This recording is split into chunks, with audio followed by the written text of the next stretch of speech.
Good morning, everybody. So today we'll continue with the fifth module, the next topic that is complexity. Okay.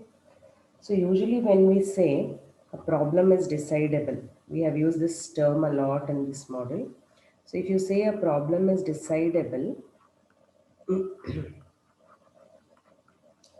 it simply means that it is solvable. Okay. It simply means that the problem is solvable using some computations. Now, if it's sometimes what happens is it is solvable in principle, means in theory you can write a Turing machine and you can solve the problem, but practically when you talk about solving it, it may not be feasible. So what do I mean by not feasible is, let us say the resources that you have, that resource, you know, is not sufficient to solve that problem. I'll again repeat this. Let us say you have a problem P, okay, and theoretically you have written an algorithm, which means basically in this ATM class we are talking about Turing machine. You can design a Turing machine to solve that problem, because we are making an assumption that we have an infinite tape, etc., isn't it? Either using deterministic method or non-deterministic method, you have decided that the problem can be solved. But actually when you translate it to computer,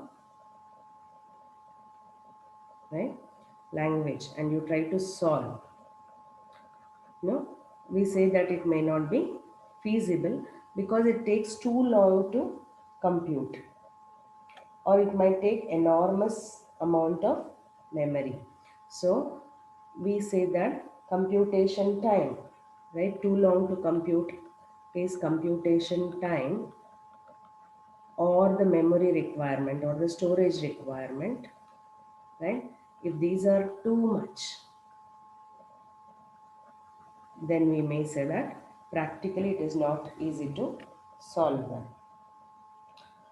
Now, this means that I'm talking about something called as uh, complexity of solving a problem. So, when we talk about complexity of solving the problems, we have to we have to talk about classes of problems. Okay. So now let us see the classes of problems we are going to discuss about.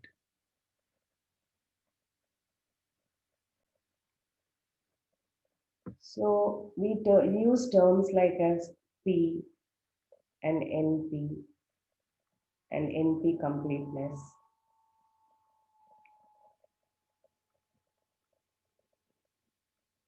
When we discuss classes of problems. So what do I mean by a P class problem? See, if you can solve a class of problem, right? If you can solve P classes solves problems using deterministic Turing machines. Okay,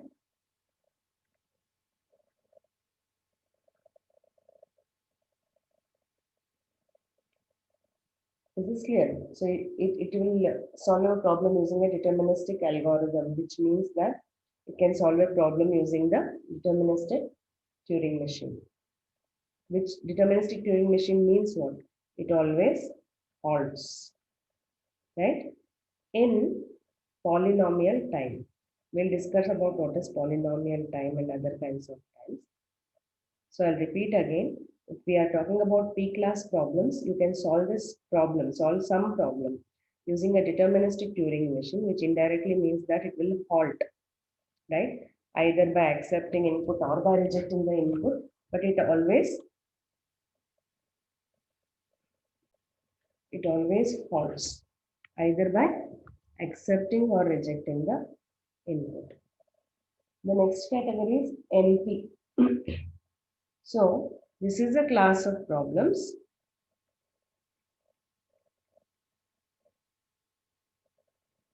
which can be solved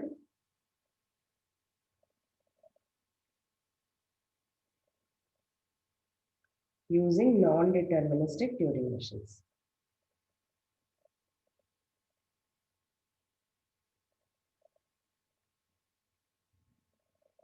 Okay, we can say non-deterministic algorithm, which also means that you can solve it using a non-deterministic Turing machine. But remember, also in polynomial time. Is this clear to you? Hmm? So NP doesn't means not non-polynomial. It is also polynomial time only. But if it's P, you solve the problem in polynomial time using deterministic Turing machine, which always holds. And if it's NP, you solve the problem in polynomial time itself, but using the non-deterministic Turing machine or using non-deterministic algorithm. There's one more category which is called as NP complete problems. Okay, so this is a subclass of NP problem. Okay, so now next topic we are going to take, we'll come back to these again. So growth rate of functions.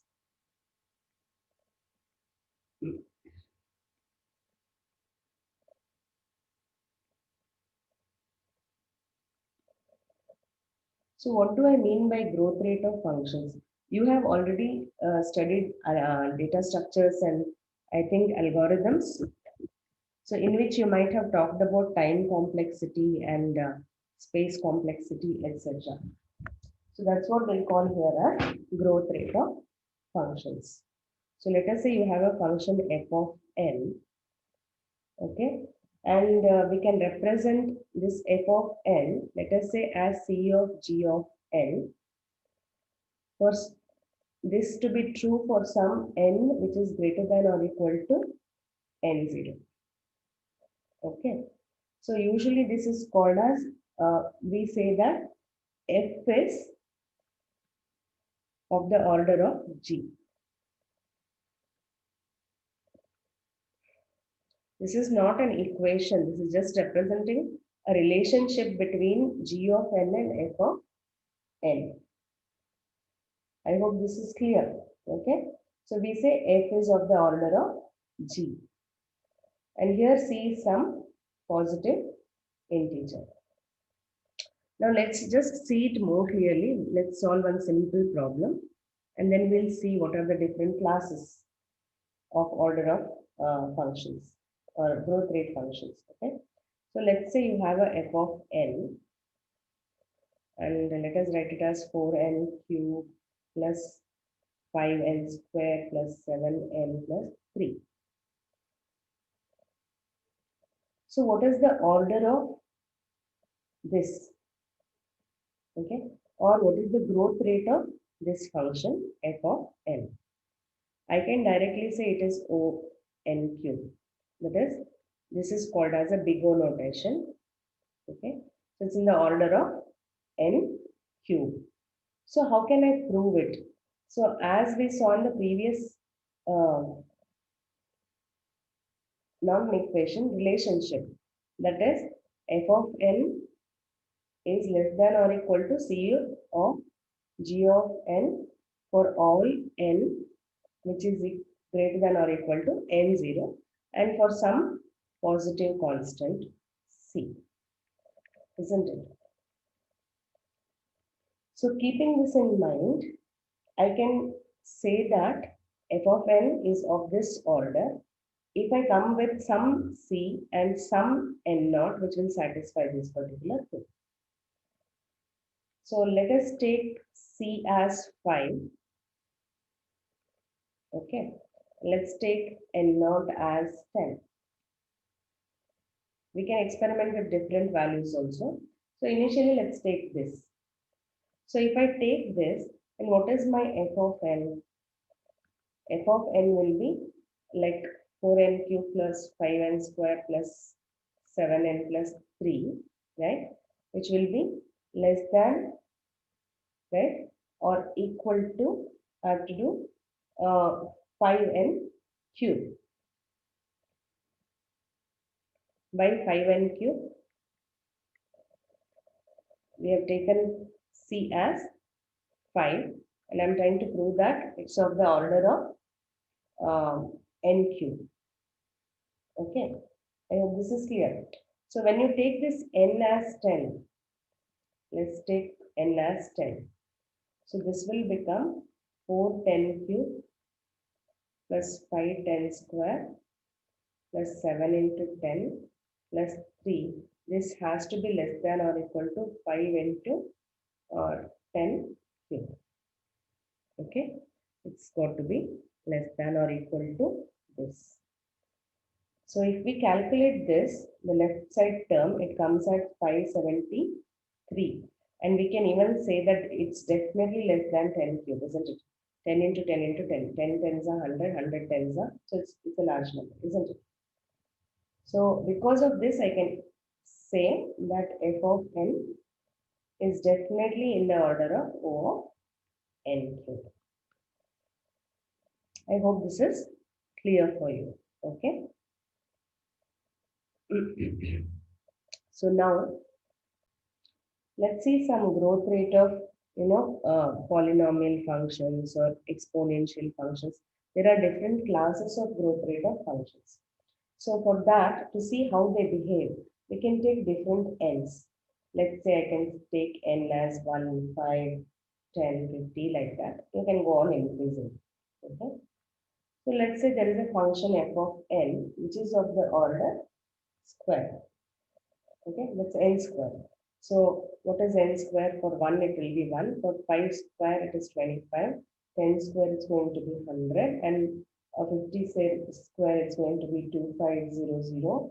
And let's take one more value. So this is going to be 10,000, isn't it? 100 square. Now let's take another function g of n. Let it be polynomial, that is n square. We'll use something else like 3n plus 9, can be anything. So if you calculate this by substituting 1, so what will it become? 9 plus 1, 10 plus 1, 13. Correct? Similarly, if I substitute 5 for this, 5 square is 25, and then 5 3s are 15 plus 9. So when you add this, it's going to be 49. So similarly, we have already added the values and kept here. So it's going to be like this.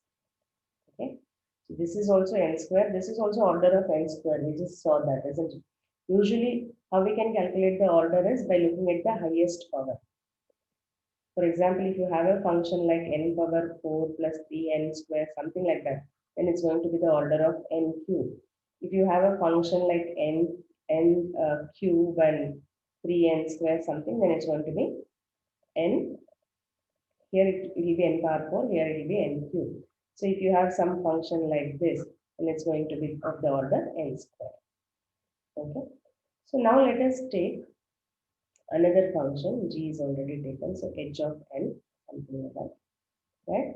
And let's take it as 2 power n. So 2 power n means this is exponential. And this is polynomial. Right? Okay. So now if you take 2 power 1 as 2, and then 2 power 5 is 32, right? 2 power 10 is 1024, and then if you calculate, it's 1.13 into 10 to the power of some large value like 15, and this is going to be 1.27, 10 power 30, etc. So what do you observe from this? If you see this, how it's growing, the values for each change in these n's. And if you see this, they're almost similar, isn't it? Because both are polynomial. But if you see this exponential value, right? You see here the growth is for a small change in these values, the values increased here are huge. Like from 5 to 10, you can see If the growth rate here is 25 to 100, 49 to 139, the difference between these two is huge, isn't it? So it will go on increasing if you change the value of n further. Like you take n as 5,000 or 10,000. So this in the above table, h of n, what we have taken, no, it's growing extremely fast, very fast. When you compare it with other two functions, that is f of n and g of n. So when you compare it with this, okay, I hope this is clear. So exponential function grows at a very fast rate is when we compare it to any polynomial of large degree. Okay, I hope this is clear. So now let's again go back to our classes P and NP. And for an example, we'll calculate what is the time complexity, okay, or the growth rate. Okay. So again, what did I talk about the classes P and NP in the beginning of the class? So P you can solve in polynomial time. I mean actually both the P as well as NP you can solve them in polynomial time. Then what is the difference? And this can be solved in polynomial time using deterministic Turing machine.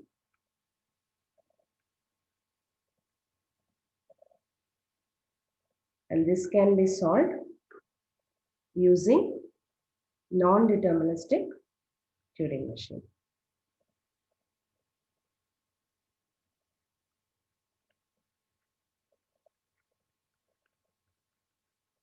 This always holds.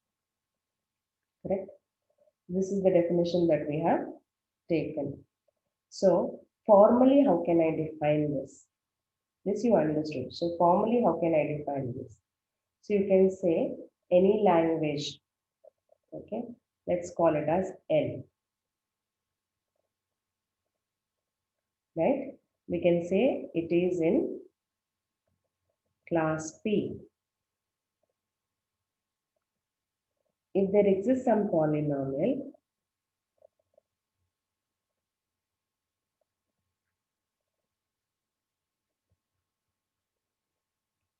let us represent that polynomial using some terminology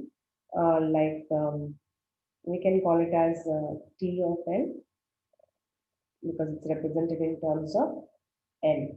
Okay, such that we can say L is equal to T of n.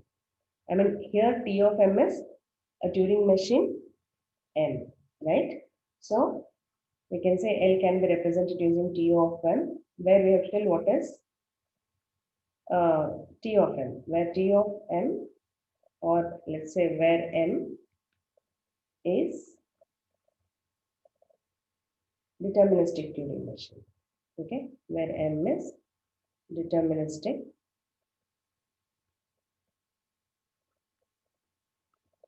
Turing machine with the time complexity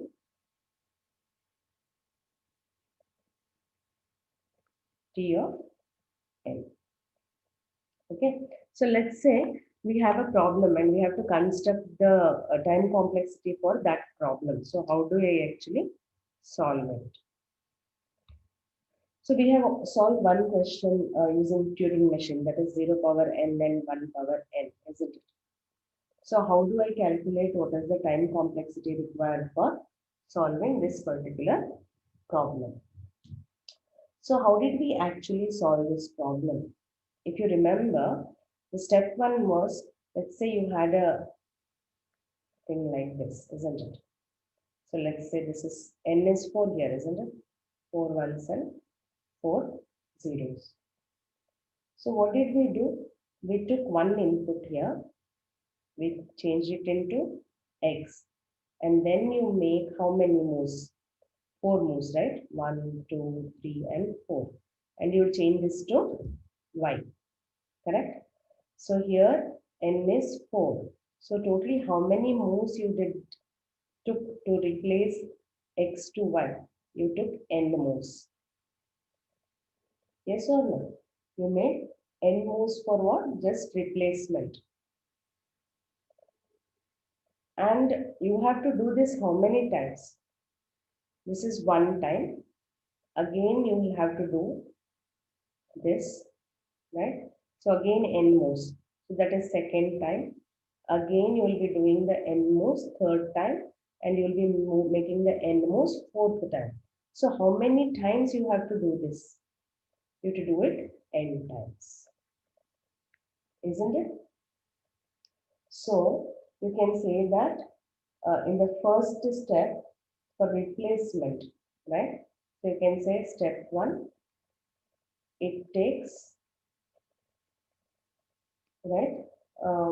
You can say n moves itself. You can say n moves for replacing 1 0 by x and 1 by y.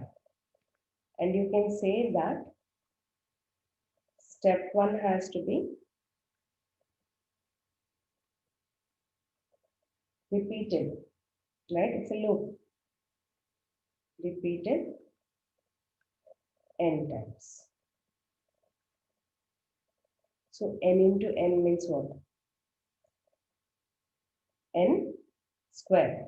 Actually, the initially that this one here, it takes n moves for replacing 1, but actually after replacing you are coming back, isn't it?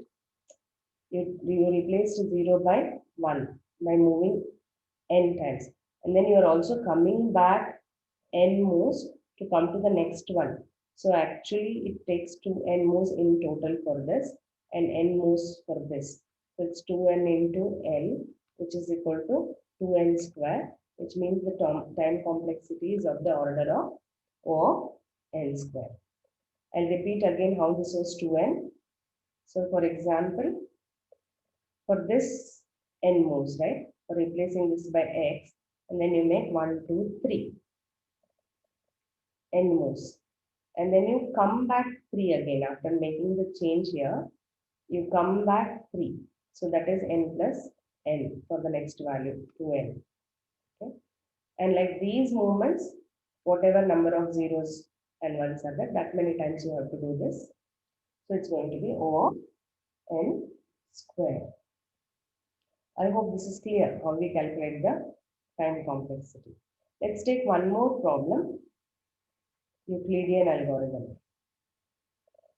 I think you have studied this Euclidean algorithm in data structure, right? When you studied the recursion. So what is it used for, Euclidean algorithm? It's used for calculating the GCD of two numbers, let's say A and B.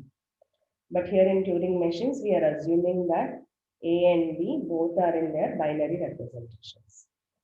Okay?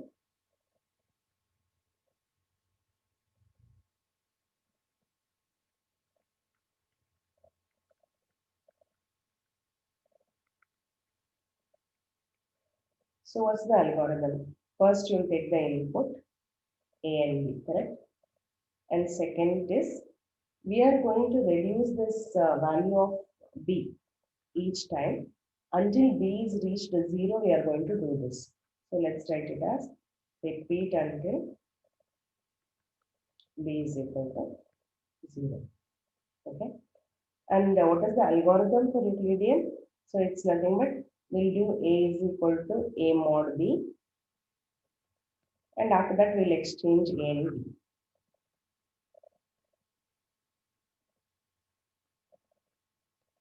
And finally, where the result will be, it will be in A. Because B is going to be 0, right?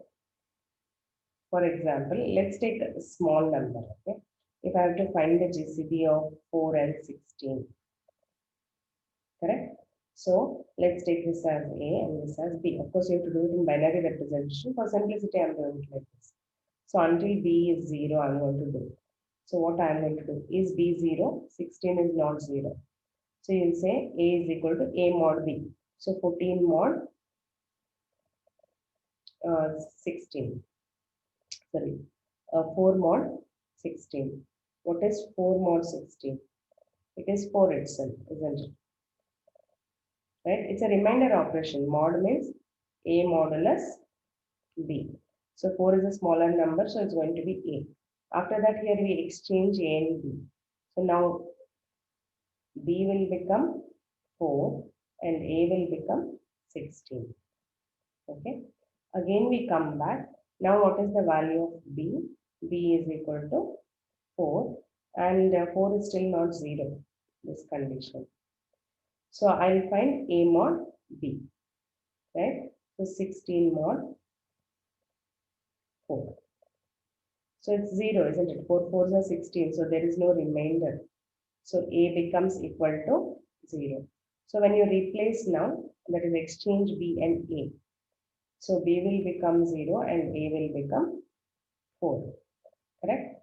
So next time when you come here, B has become 0. So you come out and A is the GCD. That's the concept of your Euclidean algorithm. Now, how we'll use this knowledge to calculate the time complexity? Okay. See here, the logic is first you take this step 2 or I mean step 3, right? So A is replaced by A mod B. Now the value of A and B, when you compare, usually either A by 2, if I take, it's greater than or equal to B, right? Or else it could be less than, let's say, we'll start with this. Let's take A by 2. There is a possibility that is, if A by 2 is greater than or equal to B, then we can say that the value of B is going to lie between A by 2 and A mod B. Isn't it? I am again repeating this. This is a modulus operation. Okay. We have started with assuming that A by 2, if it's greater than or equal to B, then we can say that B will lie between this A mod B and A by 2, right? Because of our assumption. So if in this case, let's say, if A by 2 is less than B, one assumption, second assumption, right? Then definitely A is going to be less than 2B. Just put it here. Okay. So usually what we can do is we can use A and write it in terms of B. That is A is equal to B plus something. When you have two numbers here, A will be is equal to B plus something. If we have same numbers, then it's going to 0, whatever, B plus something. So this something, that is R, what we represented as, it will always be less than B. Obviously, it's a modulus calculation. So using the knowledge that we have, I mean, using our assumptions and whatever we have written it in terms of, I can say that A mod B, right, is equal to, using this equation, I can say that A mod B is equal to B, which will fall between R and A by 2. Okay. So what is the meaning of this? In simplicity, the meaning of this is A, after this operation, is reduced by at least half its size. Okay. When we apply the Euclidean algorithm. So which was represented here in step 3. When we apply step 3. So one iteration of step 3 and 4, that is Euclidean algorithm of finding the modulus and exchanging A and B will take how many, is reducing the input by half the size. When you say we reduce something by half the size, no, usually we are talking about logarithmic time. So let's say maximum time required for that is O of n. Okay, actually logarithmic time, but maximum required for both operations. For one, if it is, let's say log 2 of A and log 2 of B, minimum of that, isn't it? The two numbers are A and B. So whichever is minimum, the execution depends on the minimum value. So minimum of log 2 of A or log 2 of B. So let's say if you have, and remember that we said that we are using the binary representation for A and B. So here what is n? So n here is maximum or let us say digits that are present in the number. Okay. So n is nothing but maximum digits present in the number. Like it could be A or it could be B, whichever has maximum digits, no? So that maximum digit value is taken as n. And hence we can say to perform the step 3 and 4 will require O of n. Okay. And step 2 was repetition, right? Repeat until B is equal to 0. It's a loop. So how much time is required to do that? Step 2. So again it's same, at most n times only. So totally it is time taken as for step 2 n, and for step 3 and 4 it's in the order of n. So it's basically order of n square, n into n. Okay. In the next class, we'll take the portion from quantum computers. Okay. So one more short notes question that will come, which is called as quantum computers. Now, one more thing you have to remember here is how to define NP class before I stop today's class. So again, just like your P class, a language L is in the class NP. If there is a non-deterministic Turing machine M and a polynomial time complexity T of N. Okay, so you have to remember that, and also you have to remember one more term which is very important. That 1 minute. Okay, P is never equal to NP. Okay, P is never equal to NP. I hope this is clear. Okay, with this I'll stop today's class.